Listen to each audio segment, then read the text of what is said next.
La délégation ainsi que son successeur à la mairie de Dakar, Soham Wardini, le maire de Mermoz Sacré-Cœur et d'autres leaders de l'opposition. Khalifa Sall, justement, l'ancien maire de Dakar, a évoqué la date symbolique du 29 septembre dans son discours tenu devant le président du comité d'organisation du Grand Magal de Touba, par ailleurs porte-parole du khalife général des Mourides, Serigne Bass Abdou Khadr Mbacké.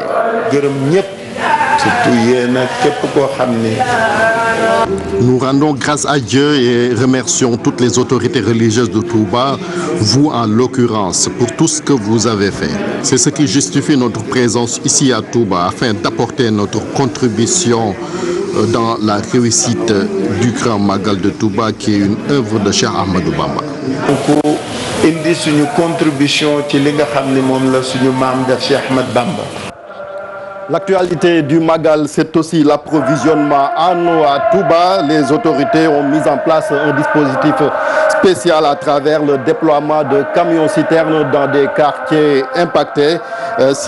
Dispositif, donc une opération qui sera mise en place à partir du 1er octobre, selon le sous-préfet de Ndamatou, rencontré par Mame Biram Diouf et Yaya Diallo.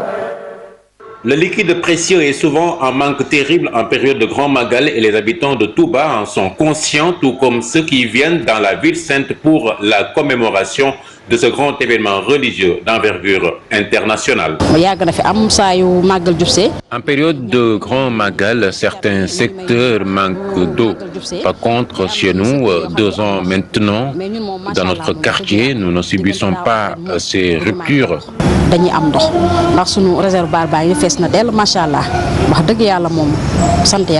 Le dispositif existant, renforcé juste après le Magal de l'année dernière, a vu le nombre de forages passer de 30 à 33. Touba Ndiarème, Daro Marnan Feto, Sam Abdoulatif en bénéficient.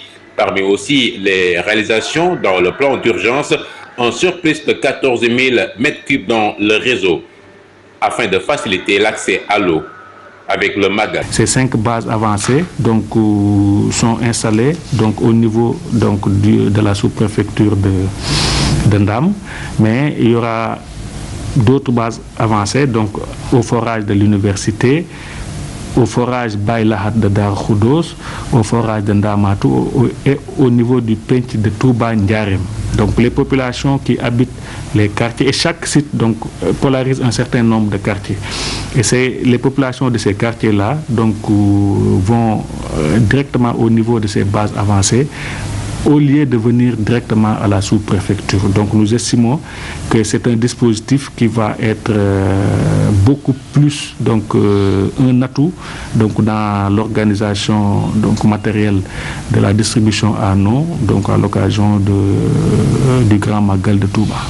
Des réserves d'eau, il en faut également, et les familles s'en chargent. Les conditions d'hygiène à respecter. Nous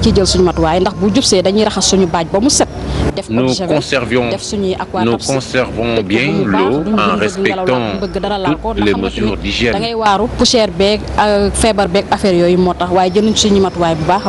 À compter du 1er octobre sera opérationnel ce dispositif d'installation des camions citernes dans les quartiers à Touba, disposer ainsi d'eau en qualité. Merci Mambiram. Parlons de Magal et transfert d'argent. Comme vous le savez, beaucoup d'émigrés sénégalais sont originaires à Touba, raison pour laquelle ils sont impactés par la crise sanitaire malheureusement. C'est pourquoi on a noté une baisse des envois de fonds, comme on peut le constater dans ce reportage réalisé par Pape Faraning et Mbaye Diouf. La Covid-19 a impacté gravement le secteur de transfert d'argent. Même à une semaine du Magal, les envois d'argent venant d'Europe ont beaucoup diminué par rapport à l'année dernière. Nous avons constaté beaucoup de changements. À pareille période, je suis très demandé, mais malheureusement, à ce moment, les clients se font désirer. C'est à cause du coronavirus, parce que l'Europe est parmi les continents les plus impactés. Et la pandémie a un peu duré 6 à 7 mois et beaucoup de nos activités ne marchent plus. Dire quoi? Parce que mon avons 7 mois ou 6 mois, c'est à cause de la Covid-19. Elle a beaucoup de conséquences dans nos activités. Une baisse qui se fait sentir même dans les maisons. Mme Diarra nous raconte à pareille période qu'elle recevait beaucoup plus d'argent venant d'Italie. La Covid-19 a beaucoup impacté les émigrés et nous sentons des conséquences. À pareille période, je recevais beaucoup d'argent, mais nous remercions le bon Dieu.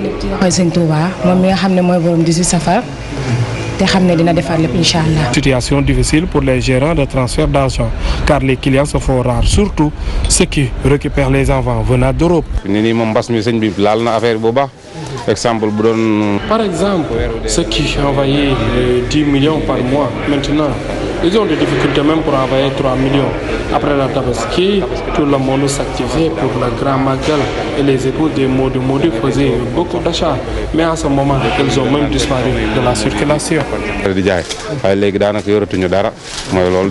Dans la ville sainte où pratiquement chaque maison a un immigré, les conséquences de la Covid-19 se font sentir. Certaines familles auront du mal pour bien accueillir les autres car les envois d'argent ont drastiquement diminué. Merci Pape Faragning. Nous avons le plaisir, mesdames, messieurs, de recevoir sur ce plateau le docteur Khadim Ngom. Il est cardiologue, membre de l'unité d'alerte et de prévention épidémiologique mise en place par le Khalife général des Mourites dans le cadre de la célébration du Grand Magal de Touba. Bonsoir docteur. Bonsoir Chérif. Qu'est-ce qu'on peut comprendre à travers cette unité d'alerte et de prévention épidémiologique? Tout d'abord, tous mes remerciements de m'avoir invité sur ce plateau pour parler du Magal. Je commencerai par adresser des prières au Khalife général et des remerciements pour nous avoir choisis pour faire partie de cette unité d'alerte et de prévention des épidémies pour le Magal. Qui dit Magal dit rassemblement, dit affluence, dit concentration d'une certaine population, donc risque d'épidémie, risque de décompensation de maladies existantes. Donc le Khalife a eu l'inspiration de mettre en place cette unité par rapport à ces données et par rapport à ces paramètres de manière pérenne. Le contexte actuel sur la Covid-19 à travers le monde étant peut-être une motivation ponctuelle, mais c'est de manière pérenne pour prévenir les différentes maladies, alerter et prévenir pour la prise en charge de ces épidémies. Mais 7 jours seulement nous séparent de la célébration du Grand Magal de Touba. Est-ce que vous avez commencé le travail sur le terrain?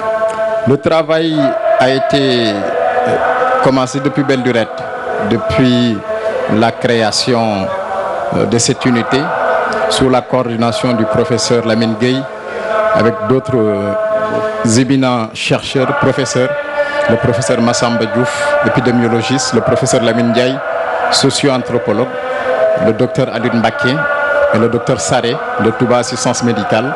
Un plan d'action a été mis en place en coordination avec les autorités sanitaires au Sénégal. Mais de quelle nature est-ce que vous pouvez détailler ce plan d'action? Le plan d'action s'articule sur 7 axes stratégiques. Donc la réduction ou la diminution du risque de contamination au niveau des lieux où il y a un tropisme fort de concentration humaine, les lieux saints, la mosquée, les mausolées, les camps de séjour, la diminution ou l'élimination des barrières de résistance. Il y a beaucoup qui ont nié l'existence du Covid. Le Khalife, par une pédagogie, par l'exemple, est en train de démontrer à la face du monde que cette lutte communautaire passe par l'acceptation des masses de cette pandémie. Donc l'institution de centres de santé avancés pour la continuité des autres prestations de santé, l'implication de la population, notamment des quartiers périphériques, la prise en charge, et puis le respect des mesures barrières. Et le point le plus important, les prières pour qu'au lendemain du Magal, que la pandémie ne soit plus qu'un souvenir. Vous avez évoqué cette stratégie par l'exemple, pédagogie par l'exemple du Khalife général des Mourides. Malheureusement, ici, on a constaté dans les rues, dans les marchés, les lieux de rassemblement, des réticences des populations qui ne portent pas leur masque. Qu'est-ce qui pourrait le justifier? C'est ce travail qui est difficile à faire, que le gouvernement a commencé depuis, qu'on continue. Je pense que le Mouride est un peuple très éduqué, très discipliné. Et le cordon ombilical qui lie le disciple et son guide spirituel étant le Nigal, le Khalife ayant martelé à plusieurs reprises l'importance d'exécuter à la lettre les recommandations des autorités sanitaires, sans nul doute, les populations vont suivre. D'accord. Il est démontré que ces mouvements de foule-là favorisent un peu la propagation du virus. On l'a dit au début de la pandémie, des gens même qui ont interdit des rassemblements. Est-ce que cela va faciliter votre tâche? Évidemment que non. Mais c'est dans la difficulté qu'on développe les réflexes de résilience. C'est un état psychologique pour faire face à un traumatisme et continuer à vivre de manière convenable sur le plan social. Le Magal étant un pan important dans la croyance d'abord, donc c'est extrêmement important pour que les gens puissent continuer leurs activités tout en continuant en toute responsabilité à faire face à cette pandémie. Donc nous encourageons les gens à effectivement suivre à la lettre les recommandations des autorités sanitaires, d'éviter au maximum les rassemblements, d'exécuter à la lettre les process pour l'accès aux lieux saints, aux mausolées, d'y entrer par groupe restreint, de ne pas y rester, de rester en position debout. Le ministère de la Santé, comme vous l'avez dit, a également élaboré sa stratégie dans le cadre de la célébration du Magal. Vous avez la vôtre ou les deux vont de pair? Exactement. Pas plus longtemps qu'hier, nous avons eu une réunion de coordination avec le ministre de la Santé et toute son équipe qui montre toute la considération que l'État accorde à la communauté et au Magal. Nous travaillons aussi bien sur le plan stratégique que sur le plan opérationnel. Nous avons eu plusieurs réunions de coordination avec le district, avec la région médicale. Donc nous travaillons en toute symbiose. Et qu'est-ce qui est sorti de votre rencontre avec le ministre de la Santé? Plusieurs choses. D'abord, une coordination dans les moyens, dans la réflexion, dans la coordination. Donc il y a des réunions de restitution qui seront faites. Nous dépêchons par Touba Assistance médicale un renforcement du dispositif en ressources humaines au niveau des postes médicaux avancés. Tout ce que nous pouvons pour accompagner l'État, l'aider dans sa tâche régalienne de protéger la population, nous allons nous y concentrer. Alors vous insistez sur la prévention, sur l'alerte, mais on peut imaginer aussi le pire en cas de détection de cas. Qu'est-ce que vous comptez faire? On ne le souhaite pas. Oui, prévenir, c'est extrêmement important. Prévenir également, c'est prévenir le pire, ce qui peut bien arriver. Donc nous avons mis en place un dispositif de test d'orientation rapide sous la direction de l'Institut Pasteur et du ministère, des centres de santé, des centres de traitement des épidémies, notamment de la Covid a été institué à Diourbel. Des ambulances seront mises en place, des postes médicaux avancés sont sur pied. Tout est fait prêt pour éventuellement prendre en charge les malades les plus décompensés. Merci beaucoup, docteur. Merci beaucoup. Mesdames, Messieurs, c'est la fin de ce journal du Magal. Vous allez rester avec nous puisque Fatih Dieng sera là pour la version Wolof un peu plus tard. Vous allez retrouver Mamoudou Mohamed Ndiaye et son équipe dans l'émission Déclic. D'autres programmes suivront à partir d'ici. À demain, Inch'Allah.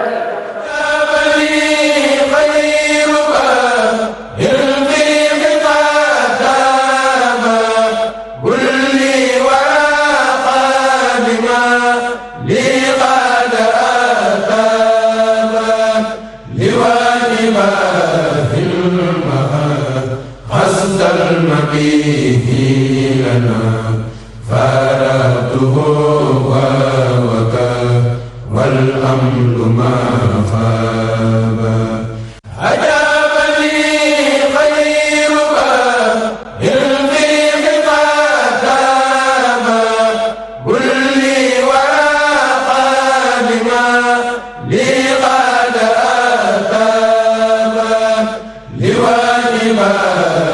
المآب حسن المبيه لنا